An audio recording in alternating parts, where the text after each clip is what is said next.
Welcome to Centinela de Cristo. Blessings, this is Pastor Luis Luciano from Oklahoma. Wednesday, April 23rd. The rulers of the Gentiles.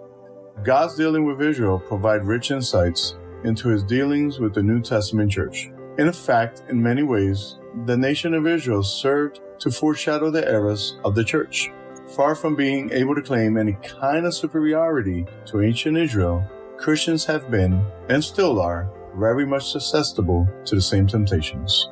Read Matthew 20, verses 25 to 28.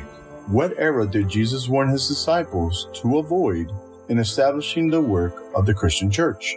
Israel asked for a human king, a request that led to the moral downfall of the nation. The kings became progressively more wicked until God allowed the Babylonians to take his people captive as a matter of course correction. Something similar happened in the history of the Christian church. Even though they were not to structure themselves like a Gentile nation, when Constantine came to power and professed to be a Christian, believers were relieved. Persecution was now ended. That in itself was a blessing.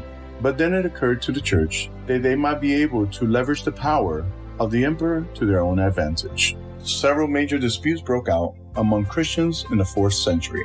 And when the church found itself incapable of resolving them, it allowed the emperor to intervene.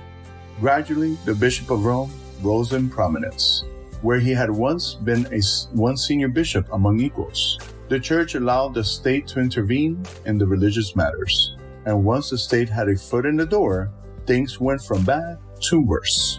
Like Israel of old, many of the darkest chapters in Christian history are the direct results of the church's compromising with the world.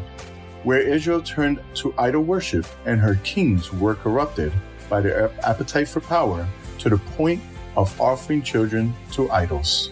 The church gradually adopted many of the means and methods of a pagan empire to the point where many faithful believers were martyred because they were perceived as threats to the church-state institution.